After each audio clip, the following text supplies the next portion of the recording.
स्वागत है, अभिनंदन है। आज की क्लास में हम 20 क्वेश्चन का एनालिसिस करेंगे जो किसी ना किसी एग्जाम में आए हुए क्वेश्चन है। लगातार आप इस क्लास से जुड़िए और अपने अन्य साथियों को भी शेयर कीजिए ताकि वो फ्री क्लास का आनंद उठा सके। हम जो क्वेश्चन कराते हैं वो प्रीवियस ईयर पेपर में आए हुए क्वेश्चन कराते हैं। पहले क्वेश्चन की तरफ प्रस्थान करते हैं। आज का पहला क्वेश्चन है, खोज शब्द का पर्यायवाची शब्द है। तो खोज का मतलब होता है आविष्कार करना। तो ऑप्शन नंबर ए हो जाएगा आंसर। अब हमारे पास ओज है। ओज का मतलब क्या होता है? तो ओज का मतलब होता है तेज। क्या होता है? तेज होता है। ठीक है, तो ओज का मतलब हो गया तेज, या फिर इसको क्या बोलते हैं? चमक। तो ओज के पर्यायवाची हो गई है तेज और चमक। सोच, सोच का मतलब क्या होता है? चिंतन करना। क्या करना? चिंतन करना। ठीक है, इसके अलावा आपका इसका अर्थ क्या होता है? विचार करना। चलते हैं अगले क्वेश्चन पर। अगला क्वेश्चन देखिए, मधुकर शब्द का खालिस्तान पर्यायवाची शब्द नहीं है। तो मधुकर का मतलब होता है भौरा। क्या होता है? भौरा। तो देखिए भौरा इसका होता है भ्रमर भी होता है, भ्रंग भी होता है, लेकिन शहद बेचने वाला नहीं होता है। तो ऑप्शन नंबर बी हो गया है आंसर। नेक्स्ट क्वेश्चन देखिए, हेमा मालिनी एक सरल नटी है, वह नृत्य भी करती है। इस वाक्य में सर्वनाम है। तो इस वाक्य में सर्वनाम क्या हो जाएगा? देखिए यहां पर हेमा मालिनी है, ये क्या है? संज्ञा है। अब देखिए यहां पर वह है, ये किसके लिए प्रयुक्त हुआ है? हेमा मालिनी के लिए। तो संज्ञा के स्थान पर प्रयुक्त होने वाले शब्दों को क्या कहते हैं? हम सर्वनाम बोलते हैं। तो ये वह है, ये क्या है? आपका सर्वनाम है। तो ऑप्शन नंबर सी हो जाएगा आंसर। और हेमा मालिनी क्या है? यहां पर संज्ञा है, ध्यान में रखना है आपको। अगला क्वेश्चन देखिए। अगला क्वेश्चन है, शेर धाड़ता है, यह वाक्य खालिस्तान क्रिया के लिए उदाहरण है। तो ये सकर्मक क्रिया का उदाहरण है या फिर द्विकर्मक का, फिर अकर्मक का?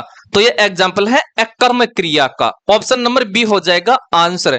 जो अकर्मक क्रिया होती है इसमें क्रिया का जो फल होता है, क्रिया का फल सीधे कर्ता पर पड़ता है, कर्ता पर पड़ता है।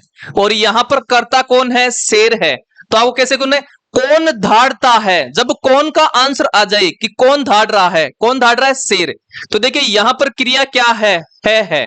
तो इसका प्रभाव शेर पर पड़ रहा है। तो यह हो गई है अकर्मक क्रिया। अगला क्वेश्चन देखिए, भानु प्लस उदय का संधि रूप है। तो इसमें क्या बनेगा इसका? तो यह बनेगा भानुदय। ऑप्शन नंबर ए हो जाएगा आंसर। कैसे?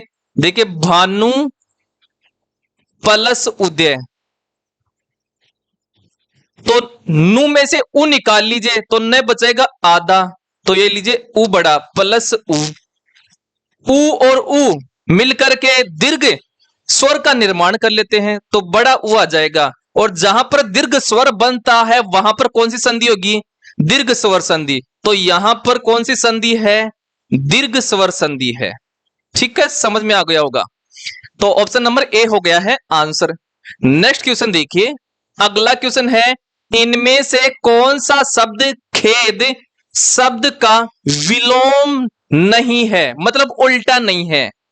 खेद का मतलब क्या होता है? दुख होना। बोलते ना हमें मुझे खेद है कि मैंने एक काम नहीं किया है, तो खेद का मतलब होता है दुख। तो इसके विलोम शब्द नहीं है। कौन सा नहीं है इनमें से? पहला है हर्ष। देखिए हर्ष यानी प्रसन्नता, तो इसका विलोम शब्द है। और प्रसन्नता भी इसका क्या है? विलोम शब्द है। और खुशी भी इसका क्या है? विलोम शब्द है।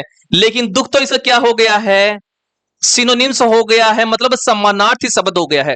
तो ये आपका विलोम शब्द नहीं है। ठीक है, तो ऑप्शन नंबर डी हो गया है आंसर। अगला क्वेश्चन देखिए, ग्रह शब्द का तद्भव रूप है। तो ग्रह का मतलब होता है घर। तो घर है, ये इसका क्या है? तद्भव रूप है। और ग्रह क्या है? ये आपका तत्सम है।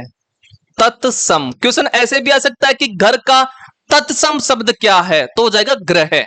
ठीक है, चलिए तत्सम शब्द क्या होते हैं? तो जो संस्कृत के शब्द होते हैं उनको तत्सम बोलते हैं, और तद्भव क्या होते हैं?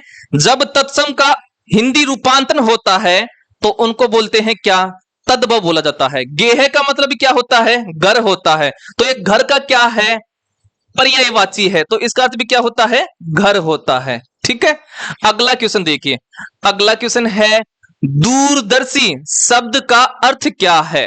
तो दूरदर्शी शब्द का अर्थ होता है जिसमें दूर की बात सोचने के लिए सूझ हो। तो ऑप्शन नंबर सी हो गया है आंसर। आई होप ये आपको समझ में आ गया होगा। अगला क्वेश्चन देखिए। अगला क्वेश्चन है दुर्गम शब्द का अर्थ है। तो दुर्गम शब्द का अर्थ होता है जहां जाना कठिन हो, उसको बोलते हैं दुर्गम। तो ऑप्शन नंबर ए हो गया है आंसर। नेक्स्ट क्वेश्चन देखिए। अगला क्वेश्चन है अक्ल का दुश्मन मुहावरे का अर्थ है। तो अक्ल का दुश्मन होना मतलब है बेवकूफ होना। क्या होना? बेवकूफ होना। ऑप्शन नंबर बी हो गया है आंसर। अगला क्वेश्चन देखिए। अगला क्वेश्चन है जोड़कर लिखिए, है ना। तो पहला हमारे पास है परम धन अणु। देखिए में से ए निकालो तो ए और प्लस इस तरफ ए है, ए और ए मिलकर के दीर्घ स्वर का निर्माण कर लिए, मतलब आ बन गया है। और जहां पर दीर्घ स्वर बनता है वहां पर दीर्घ स्वर संधि बनती है। तो कहां पर है? तो ए के लिए तो आ जाएगा 2 नंबर। ठीक है, चलो दिन प्लस ई से, तो इस न में से ए निकाल लो, ए प्लस इसमें बड़ा ई है।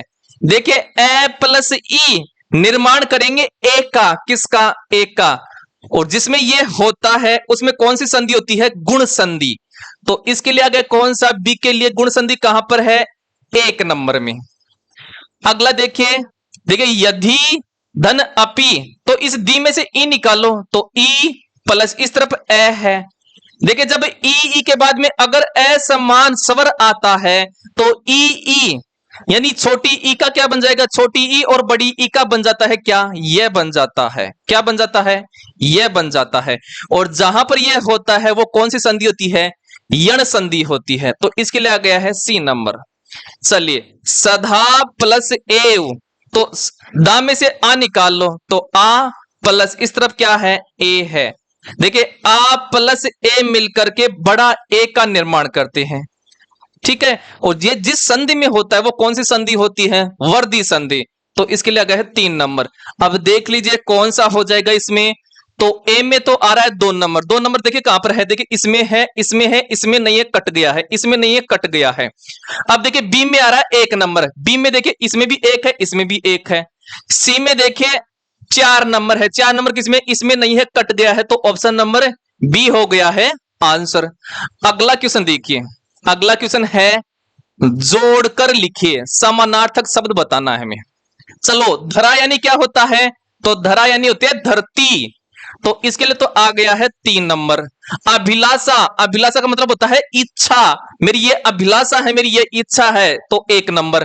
कर्षण, कर्षण का मतलब होता है काला। कर्षण भगवान थे ना, तो ये उसके लिए प्रयुक्त हुआ था। तो कर्षण का मतलब होता है काला। इसके लिए आ गया है 2 नंबर। और गगन यानी क्या होता है? आकाश होता है। तो इसका पर्यायवाची देख लीजिए नभ। नभ यानी क्या होता है? आकाश होता है।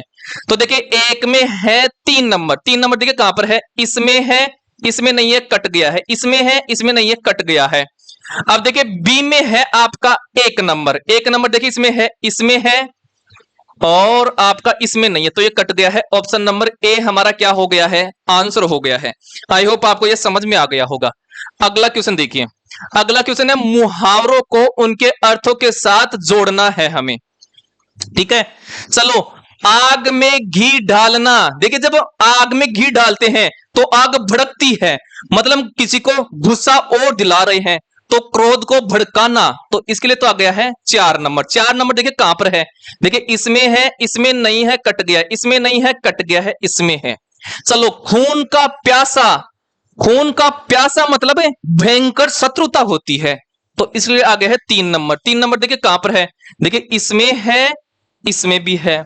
चलो पापड़ बेलना, क्या क्या? कष्ट उठाना। बोलते ना कि मैं पापड़ बेल रहा हूं कई दिनों से।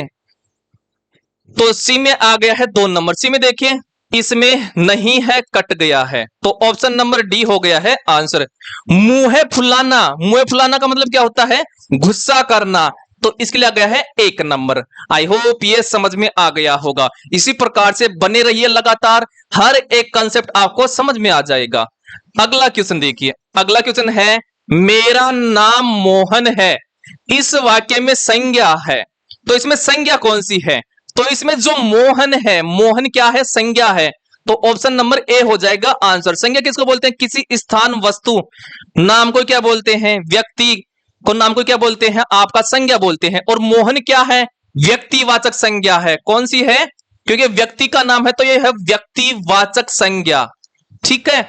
मेरा है, मेरा जो है इसमें यह सर्वनाम है। क्या है? सर्वनाम है।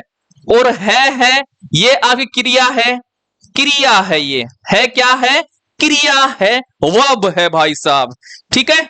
अगला क्वेश्चन देखिए, अगला क्वेश्चन है बाघ शब्द का स्त्रीलिंग रूप है। तो बाघ का स्त्रीलिंग रूप होगा बाघिनी। क्या होगा? बाघिनी। तो ऑप्शन नंबर डी हो गया है आंसर। नेक्स्ट क्वेश्चन देखिए, वचन बदलिए, एक ऋषि 10 ऋषियों। तो एक ऋषि है मतलब ऋषि का बहुवचन बनाना है, तो ऋषियों होगा। तो ऑप्शन नंबर डी हो जाएगा आंसर। तो ऋषि का बहुवचन क्या होता है? ऋषियों। क्या होता है? ऋषियों होता है। ठीक है। नेक्स्ट क्वेश्चन देखिए, अगला क्वेश्चन है थोड़ी देर पहले गए हैं, यह वाक्य काल का है। देखिए 3 प्रकार के काल होते हैं, भूतकाल होता है, वर्तमान काल होता है, भविष्य काल। तो देखिए यहां पर बोल रहा है थोड़ी देर पहले गए हैं, मतलब काम हो चुका है पहले, और जो पीछे काम पड़ जाता है उसको क्या बोलते हैं? भूतकाल बोलते हैं भाई साहब। तो ऑप्शन नंबर ए हमारा क्या हो गया है? आंसर हो गया है। ठीक है। अगला क्वेश्चन देखिए, अगला क्वेश्चन है काली गाय अधिक दूध देती है, इस वाक्य में विशेषण है। विशेषण क्या होते हैं? जो किसी वस्तु की विशेषता बताते हैं उनको क्या बोलते हैं? विशेषण बोला जाता है। तो यहां पर देखिए काली है, ये इस गाय की संज्ञा की विशेषता बता रहा है, और जो किसी वस्तु की विशेषता बताता है उसको क्या बोलते हैं? विशेषण बोला जाता है भाई साहब। ठीक है। तो यहां पर काली क्या है? आपका विशेषण है। ये बोल रहा है इस वाक्य में विशेषण है, तो काली है, काली और अधिक है। ठीक है। देखिए दूध की भी विशेषता बता रहा है, अधिक है। ठीक है। तो काली और अधिक है, ये क्या है? आपके विशेषण है। अब गाय यहां पर क्या है? गाय यहां पर क्या है? संज्ञा है। क्या है? संज्ञा है। ठीक है। समझ में आ गया होगा भाई साहब आपको।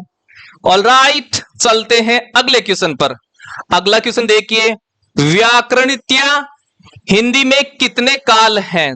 तो हिंदी व्याकरण में काल कितने होते हैं? 3 काल होते हैं। ऑप्शन नंबर बी हो जाएगा आंसर। पहला तो क्या हो जाएगा? जो बीत गया हो, जो समय बीत गया हो उसको बोलते हैं भूतकाल। ये लीजिए भूतकाल हो गया है। और जो वर्तमान में चल रहा है उसको क्या बोलते हैं? वर्तमान काल। और जो आगे समय आएगा उसको क्या बोलते हैं? भविष्य काल। क्या बोलते हैं? भविष्य काल बोला जाता है।